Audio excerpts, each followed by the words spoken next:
The Grand Imperial Ambassador of the Zix Sinari Empire stood before the United Nations General Assembly, his purple-tinted epidermis gleaming under Earth's artificial lighting. His ceremonial robes, draped with metals that clinked with every gesture, seemed designed to impress. They did not. "People of Earth," he announced, his translator converting his clicks and whistles into crisp English. "I come bearing the final word of his most luminous and exponentially expanding magnificence, Emperor CDZ the Unpronounceable." He paused for effect, clearly expecting gasps of awe.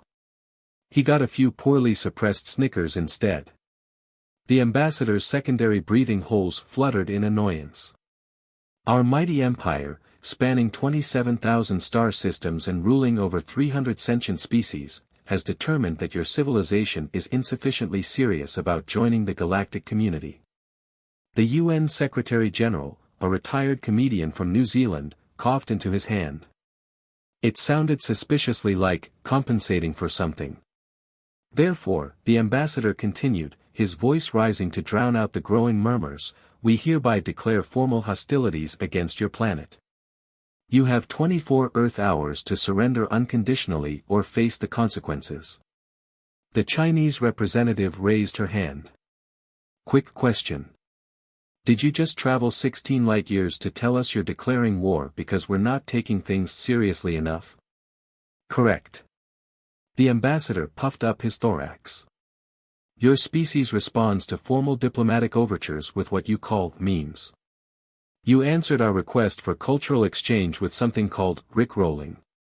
You named your first faster-than-light vessel, Bodie McBoatface 2, Electric Boogaloo.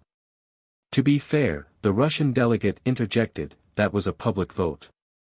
You sent us a formal diplomatic package containing, and I quote, D's nuts." The ambassador's translator somehow managed to convey both confusion and outrage simultaneously. The Brazilian representative stood up, her face a masterpiece of forced composure. "Ambassador, with all due respect to his most, exponentially whatever, have you considered that maybe, just maybe, you're proving our point?" "Explain," demanded the ambassador, his ceremonial headpiece wobbling dangerously. "Well," she gestured at his elaborate costume, "you're standing here, in what looks like a disco ball had a baby with a military parade, threatening to wage war on us because we don't take you seriously enough. Do you not see the irony?" The American representative leaned forward, grinning. "You might even call it a self-fulfilling prophecy." The ambassador's color shifted from purple to an interesting shade of mauve. "This is exactly the behavior we're talking about. You treat everything like a joke." "Not everything," the Secretary-General replied, finally losing his battle with composure and wiping tears of laughter from his eyes. "Just the things that are funny. And mate, right now, you're hilarious." As the assembly dissolved into poorly contained laughter, the ambassador realized with sinking dread that he might have just made a terrible mistake. But orders were orders, and the Empire had spoken. He drew himself up to his full height, which would have been more impressive if humans weren't, on average, a foot taller than his species. "You have 24 hours. Choose wisely." As he stormed out, the French representative called after him, "Don't forget to click your heels 3 times on your way out." The doors hadn't even closed behind him before the assembly erupted into uncontrolled hilarity. Humanity's first interstellar war was about to begin, and it was already a comedy of errors. The emergency UN Security Council meeting was scheduled for 1 hour after the ambassador's departure. It lasted 6 hours, but not because of any crisis management issues. They simply couldn't stop laughing long enough to form complete sentences. "Order, order." The Secretary-General banged his gavel, wiping tears from his eyes. "We need to formulate Earth's official response to this declaration of war. I propose," wheezed the German representative, still clutching his sides, "that we send them a formal declaration of no you." "With all due respect," the Indian representative managed between giggles, "we need to take this somewhat seriously. They do have a fleet." "A fleet that took 16 years to get here," pointed out the Mexican delegate. "You know what that means." We have 16 years to prepare our defenses. Minimum. Those purple drama queens literally gave us a decade and a half head start. The Japanese representative stood up, her face suddenly serious. The room quieted, expecting wisdom. I propose, she said solemnly, we establish the first Earth Defense Force. A pause. The meme division. The silence lasted approximately 3 seconds before someone in the back shouted, Space Force 2, Electric Boogaloo. And the room lost it again. But the idea stuck. Within hours, #AlienKaren was trending worldwide. Social media platforms exploded with content faster than the Empire's fastest ships. TikTok users were already choreographing dances to the ambassador's speech, with particular emphasis on his wobbling headpiece. The Brazilian representative's phone buzzed. Oh my God, she gasped. Someone already made an auto-tune remix. It's beautiful. Put it on speaker. The remixed speech, set to a pounding beat, filled the chamber. Your civilization is insufficiently serious, bass drop about joining the galactic community. This is it, declared the British representative, standing up. This is our defense strategy. They declared war because we weren't serious enough. Let's show them exactly how unserious we can be. The UN's official response came 3 hours later, delivered via quantum communication directly to the Empire's flagship. It was a masterpiece of diplomatic trolling. Dear His Most Luminous and Exponentially Expanding Magnificence. Do you have inflation issues? Yeah, we thought so. We, the people of Earth, having received your declaration of war, respond as follows. LOL. LMAO. Furthermore, Raffle. We hereby declare our intention to continue being absolutely insufferable. We will not surrender, but we will send you our finest collection of cat videos as a peace offering. P.S. Your ambassador's headpiece gives us second-hand embarrassment. Please provide him with something less extra. Sincerely. Humanity. PPS. We've taken the liberty of creating a TikTok account for your empire. You're welcome. The Chinese representative had insisted on adding a final touch, a gif of a cat knocking things off a table, captioned, Your empire's threats be like. Meanwhile, Earth's newly established meme warfare division was already hard at work. The Australian Director of Operations, a retired professional shitposter, had one clear mission, make them regret taking themselves so seriously. Civilian contributions poured in. Someone recreated the entire declaration of war in Minecraft. Another person translated it into UWU speak. A group of linguistics professors published a paper analyzing the statistical correlation between the Empire's pomposity and their apparent lack of a sense of humor. Sir. A junior analyst rushed into the UN command center. You need to see this. The Empire's communication channels. They're being flooded. On the main screen, millions of Earth's finest memes were being broadcast directly into every Imperial communication device. Rick Astley's Never Gonna Give You Up played on loop in their military frequencies. Their propaganda channels now displayed nothing but pictures of cats wearing space helmets. The Secretary General leaned back in his chair, a satisfied smile on his face. And so it begins, he declared. The Great Meme War of 2024. Someone in the back started humming the final countdown. Within minutes, the entire command center had joined in, complete with air guitars. The Empire had no idea what they had just started. But they were about to find out, deep within the Imperial flagship grandiloquent purpose, the Empire's finest intelligence analysts were having collective nervous breakdowns.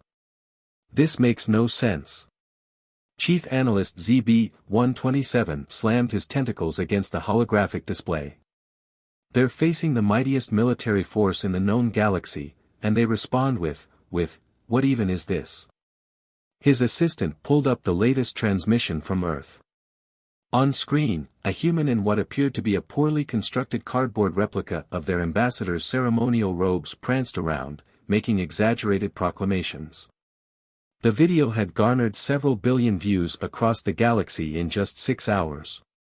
Perhaps, ventured junior analyst MXELP, it's an elaborate form of psychological warfare. The emergency strategy meeting wasn't going any better. Admiral Vexit, decorated veteran of 16 successful planetary conquests, stared at the briefing screen with all 3 of his eyes twitching simultaneously. "Can someone explain," he asked with dangerous calm, "why our battle cruiser pilots are receiving thousands of messages asking if their quantum drives are running?" A nervous lieutenant cleared his throat. "When our pilots respond affirmatively, the humans reply with, 'Then you better catch it.'" The admiral's color shifted to deep crimson. "And our response? 3 destroyer captains have already requested early retirement. One wrote in his resignation, 'I cannot serve in a military that has become a galactic laughingstock.'" In the Cultural Analysis Department, Professor Ether was attempting to explain human behavior to the Imperial High Command. It wasn't going well.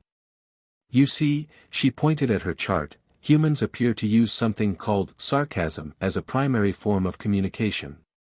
When we declare our intention to annihilate their species, they respond with 'oh no,' anyway." She sighed. "Our psychological models indicate this should be causing terror, not, whatever this is." She gestured to another screen, where humans were orchestrating something called a flash mob outside their planetary defense headquarters, dancing to a remixed version of the Imperial anthem interspersed with what they called fart noises. The Imperial propaganda minister burst into the room, looking frazzled. "They've done something to our emergency broadcast system. Every time we try to transmit threatening messages, it automatically adds something called goo-woo to the end of each sentence." "Example," demanded the admiral. The minister pulled up their latest ultimatum. "Surrender now or face total annihilation, goo-woo." In the ship's meditation chamber, the ambassador was trying to maintain his dignity while explaining the situation to the Emperor via quantum hologram. "Your most luminous magnificence," he bowed so low his headpiece nearly fell off, "the humans appear to be weaponizing absurdity." The Emperor's massive form shifted uncomfortably on his throne. "Surely our military might. They've turned your last speech into something called a dance challenge, Your Magnificence. It's trending across 3 galactic arms." The Imperial Military Intelligence Director interrupted the meeting, his usual professional demeanor completely shattered. "Your Magnificence. We've intercepted their primary defense strategy document. It's just a collection of images they call memes, featuring something called Grumpy Cat expressing disdain for our empire." Meanwhile, in the ship's communication center, operators were losing their minds trying to maintain protocol in the face of constant human transmissions. "Sir, they're doing it again." "Doing what, Lieutenant?" "Every time we send a formal communication, they respond with, 'New phone, who dis?'" The admiral slumped in his command chair, watching as his once proud military force descended into chaos. Half his fleet was trying to understand why humans kept asking about Ligma, while the other half was secretly sharing Earth memes in encrypted channels. "Have we," he ventured carefully, "perhaps made a tactical error in our approach?" Professor Ether, who had been studying human behavior patterns, looked up from her data pad with haunted eyes. "Sir, I don't think they're even trying. Trying to defeat us. No. They're just entertaining themselves. And somehow, that's worse." As if to prove her point, a new transmission arrived from Earth. It was their official military response to the Empire's latest threats, consisting entirely of a chicken crossing the road joke followed by finger guns. The admiral stared into space, his military career flashing before his eyes. "Contact High Command," he ordered finally. Tell them we may need to reconsider our definition of a serious civilization." Behind him, another junior officer quietly added "goo-woo" to the end of his message before transmitting it. The UN Diplomatic Corps, now officially renamed the Department of Intergalactic Trolling, submitted their first peace treaty proposal to the Empire. It was written entirely in emojis. Make sure, instructed the Secretary General, that we include the eggplant emoji at least 17 times. I want their cultural analysts to have an existential crisis trying to decode its significance. The treaty began eggplant and somehow got more incomprehensible from there. The Empire's most sophisticated translation AI spent 3 days analyzing it before declaring electronic bankruptcy and shutting itself down. But that was just the beginning. Earth's social media influencers had discovered that the Empire's communication protocols couldn't distinguish between official diplomatic channels and their posts. The results were catastrophic. A beauty blogger started the Imperial Glow-Up Challenge, where humans attempted to recreate the ambassador's ceremonial makeup using dollar store supplies. The trend reached the Empire's own youth, who began secretly ordering human cosmetics through black market channels. Your Magnificence, reported the Imperial Minister of Culture, we've detected over 3 million instances of our own citizens attempting something called contouring. Morale is deteriorating. The Emperor himself attempted to put a stop to the madness by broadcasting a personal appeal to the humans, begging for sanity. It backfired spectacularly. Within minutes, the video had been remixed into a song called "Purple Alien Man Can't Even," which shot to the top of Earth's music charts. The chorus, "His Magnificence Ain't Got No Sense," became a global catchphrase. In a desperate attempt to regain control of the narrative, the Empire launched a massive propaganda campaign. They flooded Earth's networks with images of their mighty warships, their invincible soldiers, their glorious conquests. The humans responded by photoshopping silly hats onto every single image. "I don't understand," wailed the Imperial Minister of Propaganda, banging his head against his desk. "How are we losing a war of information to a species that communicates primarily through pictures of cats?" "It's not just cats," corrected his assistant. "They also use dogs. And sometimes capybaras, whatever those are." The final straw came when the Empire attempted to hack into Earth's defense systems. Their elite cyber warfare division, trained in the most sophisticated digital infiltration techniques, spent weeks attempting to penetrate the humans' firewalls.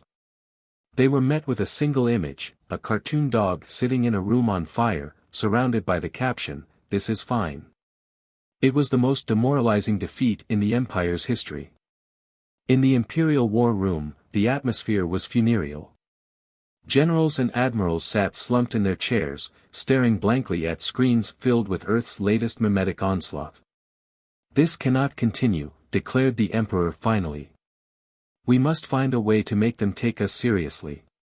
A long silence followed. Then, hesitantly, the ambassador raised a tentacle. "Your Magnificence," he said, "I have an idea. But, you're not going to like it."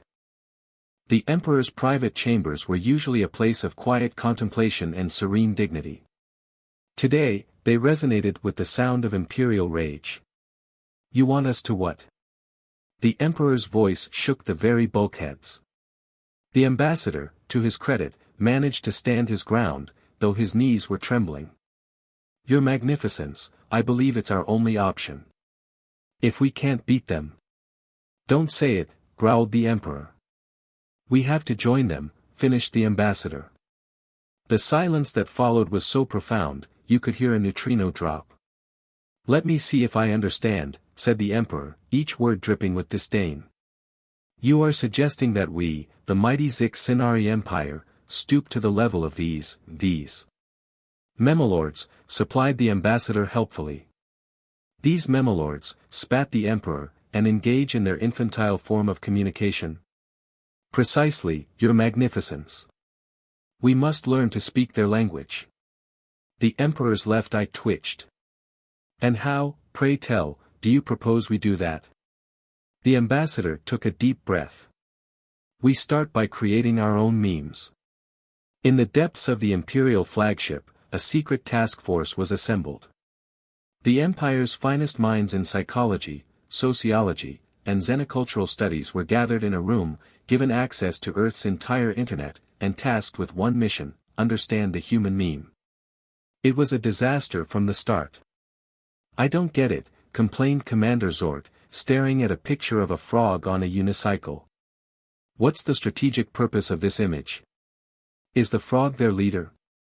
I believe it's a reference to something called dat boi, said Lieutenant Klex, scrolling through pages of analysis. It seems to be a form of ritualized greeting.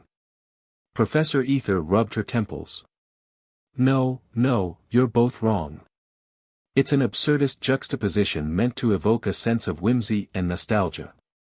The arguments went on for days. The task force analyzed cat pictures, dissected rickrolls, and deconstructed Doge speak.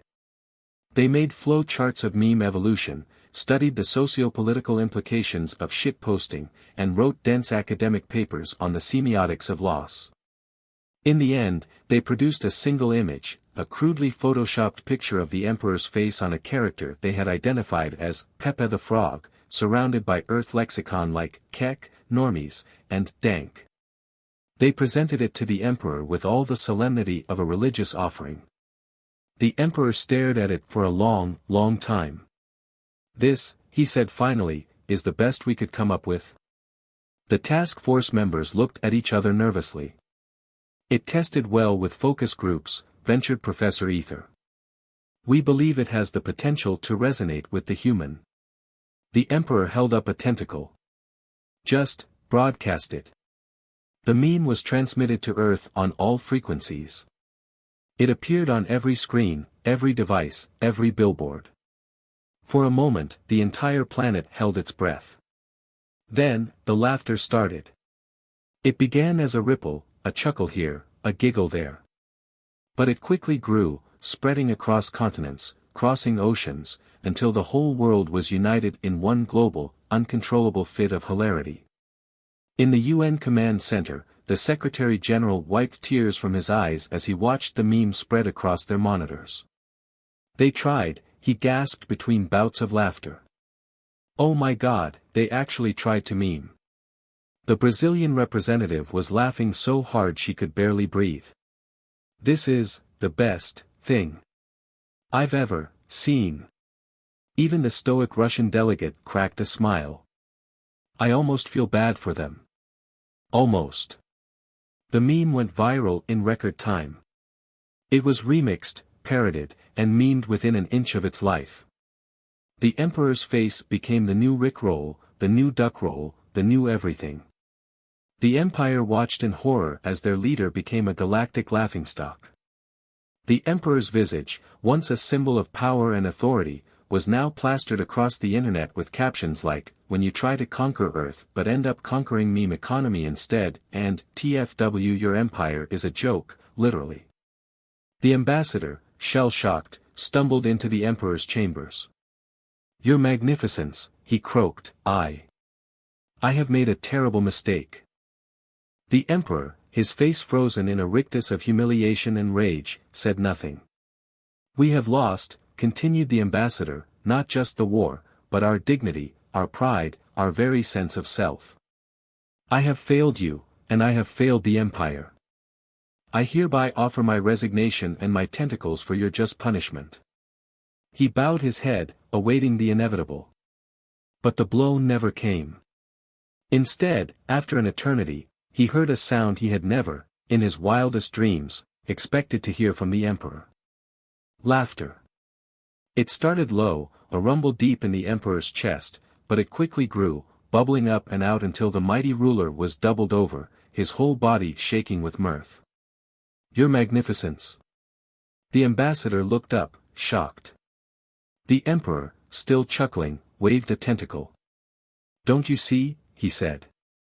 "This is the answer. The answer. To everything." The Emperor straightened, his eyes shining with a new light. "We've been going about this all wrong. We thought we could conquer the humans with force, with threats, with our own superiority. But that's not the way." He looked at the ambassador, a grin spreading across his face. "The way is memes." The ambassador blinked. I don't understand." "Don't you? The humans have shown us the true power in this universe. Not weapons, not armies, but laughter. Joy. The ability to find light in the darkness. The Emperor shook his head. We've been so focused on being serious, on being feared, that we forgot how to laugh at ourselves. But the humans, they never forgot. And that's their strength. He turned to the communications console, his tentacles flying over the controls. Patch me through to Earth. It's time to end this war. In the UN command center, a hush fell as the Emperor's face appeared on the main screen. But it was not the face they had come to know and mock. This face was different. It was, smiling. People of Earth, the Emperor began, we come to you now not as conquerors, but as friends. We have seen the error of our ways, and we have learned from you. You have taught us the value of laughter, of not taking ourselves too seriously. And for that, we thank you. He paused, his grin widening. But don't think this means you've won. Oh no. You may have beaten us at our own game, but we're just getting started with yours. The screen shifted, and suddenly, the humans were looking at a new image. It was a meme, but not like any they had seen before. It was dank, it was spicy, it was perfect. The Emperor's face appeared again, now wearing a pair of pixelated sunglasses. Earth, he said, you've just been served. And with that, he cut the transmission. In the stunned silence that followed, the Secretary-General turned to his fellow delegates. Did we just witness the birth of intergalactic meme warfare? The Brazilian representative, a slow smile spreading across her face, nodded. I believe we did. And I, for one, welcome our new Memolord overlords. The Russian delegate cracked his knuckles. Then what are we waiting for? Let's show them what Earth memes are really made of. And so began a new era, not of war, but of something far more powerful, the era of the meme. Across the galaxy, civilizations trembled as Earth and the Empire unleashed their arsenals of wit, their brigades of banter, their divisions of drollery. It was a battle unlike any the universe had ever seen. And in the end, there were no losers, only lulls. In the years that followed, the Great Meme War, as it came to be known, reshaped the very fabric of the galaxy. What had begun as a clash of civilizations had evolved into something far more profound, a meeting of minds, a melding of memes. Earth and the Empire, once bitter adversaries, now found themselves united in the pursuit of the perfect shitpost. Joint research teams were formed, combining human creativity with imperial technology to push the boundaries of meme science.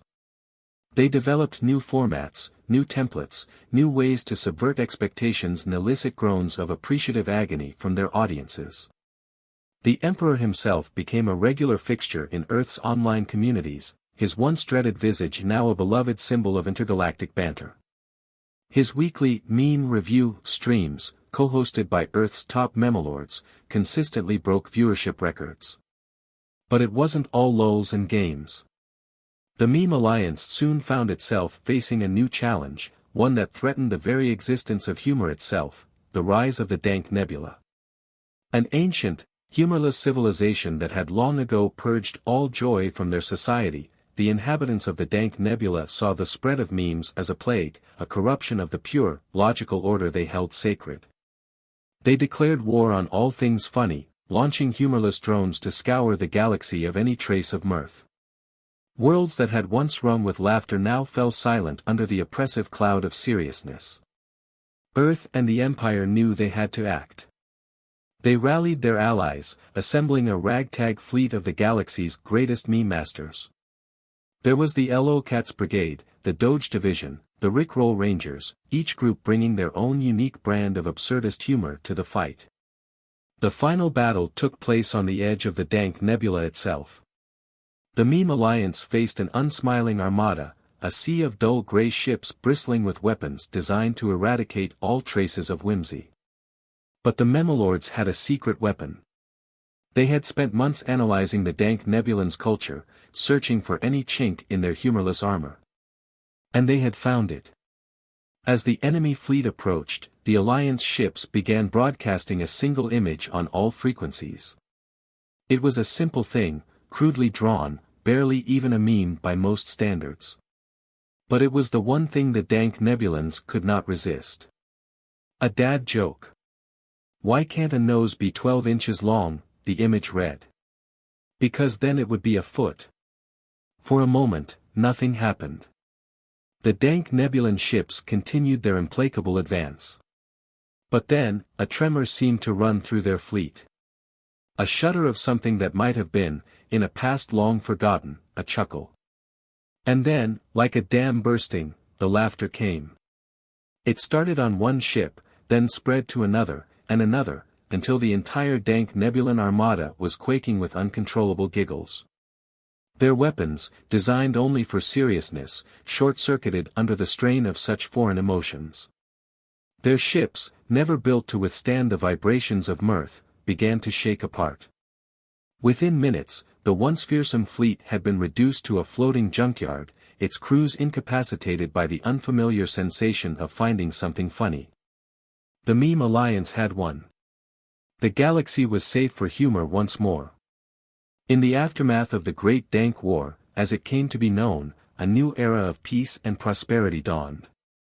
Memes, once a divisive force, now served to bring civilizations together. The galactic community, united in laughter, entered a golden age of creativity and joy. And at the center of it all, a most unlikely friendship had bloomed. The Emperor and the UN Secretary-General, once bitter enemies, now found themselves finishing each other's jokes. "You know," said the Emperor one day as they watched the latest viral sensation sweep across the galaxy, "I never thought I'd say this, but I'm glad we didn't conquer you." The Secretary-General chuckled. "And I'm glad we didn't have to rickroll you into submission." They looked at each other, a glint of mischief in their eyes. "Truce," said the Emperor, extending a tentacle. The Secretary-General grasped it firmly. "Truce. But don't think this means I'll go easy on you in our next meme-off." The Emperor grinned. "Wouldn't dream of it." And so, in a galaxy filled with the laughter of countless civilizations, a new chapter began, one written not in the blood of war, but in the pixels of memes. For in the end, they had all learned the greatest lesson of all, that in the face of cosmic absurdity, the only true weapon is a sense of humor. And that, as a great human once said, is why the chicken crossed the road.